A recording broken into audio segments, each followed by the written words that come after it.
প্ৰথম কথা এটা স্পষ্টকৈ কথা ক'ব বিচাৰিছোঁ যে মুখ্যমন্ত্ৰীজন কাৰ, হিন্দুৰ মুখ্যমন্ত্ৰী নে মুছলমানৰ মুখ্যমন্ত্ৰী? মুখ্যমন্ত্ৰীজনটো অসমৰ প্ৰত্যেকজন ব্যক্তিৰ মুখ্যমন্ত্ৰী হ'ব লাগে, কিন্তু আমি এতিয়া যিটো দেখি আছোঁ এই মুখ্যমন্ত্ৰীজন হিমন্ত বিশ্ব শৰ্মা কেৱল হিন্দুৰ মুখ্যমন্ত্ৰীহে যেন আমাৰ অনুভৱ হৈছে। কিয়নো এইজন যি ফাজিলা খাতুন তেখেতক বাংলাদেশী বুলি ঘোষণা কৰিলে, তো ঘোষণা কৰিলে এক আচৰিত কথা, তেওঁ ককাই ভাই বাই ভনী চব ইণ্ডিয়ান, তাৰ মাজত ধৰি ফাজিলা খাতুন কেনেকৈ বাংলাদেশী হ'ল? যদি বাংলাদেশী হয় গোটেইখিনিয়ে বাংলাদেশী হ'ব লাগিছিলে। এইটো মানে কিবা নুবুজা এক সাঁথৰ। এই নুবুজা সাঁথৰটোক লৈয়ে এইবাৰ বিজেপিয়ে ২৬ৰ বৈতৰণি পাৰ কৰিম বুলি ভাবিছে।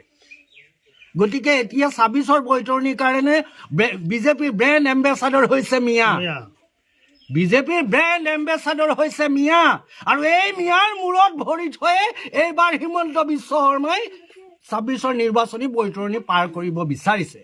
গতিকে এই নিঃসহায় অসহায় দুখীয়া দৰিদ্ৰ ব্যক্তিবিলাকৰ মূৰত ভৰি থৈ যদি কোনোবাই পাৰ হ'ম বুলি ভাবিছে, তেনেহ'লে ইয়াৰ বিচাৰ কিন্তু দুখন আদালত আছে।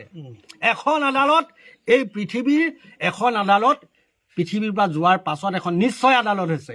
আমি সেইখন আদালতলৈও ফৰিয়াদ কৰিম যাতে এনেকুৱা ব্যক্তিয়ে সেইখন আদালতত হ'লেও শাস্তি পাব। কিন্তু আমি আশা কৰিছোঁ যাতে মিয়াক লৈ যিটো ৰাজনীতি কৰি ৰাজনীতি কৰক, আমাৰ একো আপত্তি নাই, কিন্তু এজন ব্যক্তিক ডাইৰেক্ট বাংলাদেশী বুলি ঘোষণা কৰি দিব, ঘৰৰ সকলো মানুহ ভাৰতীয়, তাৰ মাজত এজন বাংলাদেশী কেনেকৈ হ'ল? এই গোটেই নথি পত্ৰসমূহ আমাৰ হাতত আছে, বাপেকৰ NRC আছে, মাকৰ NRC আছে। এটা কথা স্পষ্ট কৰি দিছোঁ, ইয়াত যিমানেই দল সংগঠন ইয়াত আহিছে, প্ৰত্যেক দল সংগঠনকো মই আহ্বান জনাইছোঁ, আৰু সেইসকল দল সংগঠনৰ লগত মই ব্যক্তিগতভাৱে ইউনুছ তামুলী আছোঁ। সেইসকলক মই যেনেকৈ পাৰোঁ সহায় সহযোগিতা আগবঢ়াই যাম। প্ৰয়োজন হ'লে এই কেছটোলৈ আমি হাইকোৰ্ট যাম, প্ৰয়োজন হ'লে এই কেছটোলৈ আমি সুপ্ৰিম কোৰ্ট যাম। আমি বহি নাথাকোঁ, কিয়নো আমি বহি থকা জাতিও নহয়, আমি কৰ্মমুখী এক জাতি।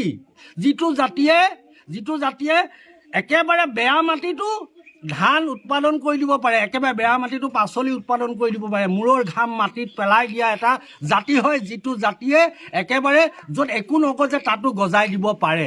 গতিকে এনেকুৱা এটা জাতিৰ হৈ নিশ্চিতভাৱে যুঁজি যাম। আৰু এটা কথা কৈ যাম, এই কথাষাৰ কোৱাৰ কাৰণে যদি কোনোবাই কয় যে উজনিৰ পৰা আহি ইউনুছ তামুলীয়ে নামনিত ৰাজনীতি কৰিবলৈ আহিছে, হয়, মই উজনিৰ পৰা আহি ইউনুছ তামুলীয়ে নামনিত ৰাজনীতি কৰিবলৈ আহিছোঁ, কিন্তু ৰাজনীতি কাৰ কাৰণে কৰিবলৈ আহিছোঁ, কথা কাৰ কাৰণে ক'বলৈ আহিছোঁ, এই দুখীয়া দৰিদ্ৰ নিচলা মুছলমান ব্যক্তিসকলৰ বাবে মই ওলাই আহিছোঁ আৰু ওলাই যাম। আৰু তাৰ বাবে ক'ৰবাত যদি কাৰোবাৰ ৰোষত পৰোঁ মোৰ দোষ নাই, আক্ষেপ নাই, কিয়নো ক'ৰবাত কেতিয়াবা কিবা এটা ভাল কাম কৰিবলৈ যাওঁতে ক'ৰবাত কাৰোবাৰ ৰোষত পৰিবলৈ হ'লেও আপত্তি নাই। কিন্তু এটা কথা স্পষ্টকৈ ক'ম, বৰ্তমান ৰাজনীতিত মিয়া বিজেপিৰ ব্ৰেণ্ড এম্বেচাডৰ হয়, আৰু এই ব্ৰেণ্ড এম্বেচাডৰৰ মূৰত ভৰি থৈয়ে এইবাৰ নিৰ্বাচনী বৈতৰণি পাৰ কৰিম বুলি ভাবিছে। ইমান দিন হ'ল, এতিয়া নিৰ্বাচনৰ আগে মানুহক বাংলাদেশী কৰাৰ মূল উদ্দেশ্যটো কি?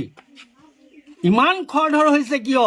এই ভাৰতীয় নাগৰিকসকলক বাংলাদেশী সজাবৰ বাবে। মুঠতে ই গ্ৰহণযোগ্য নহয়। আমি যুঁজিম, যুঁজ দি যাম যিমানলৈকে পাৰোঁ।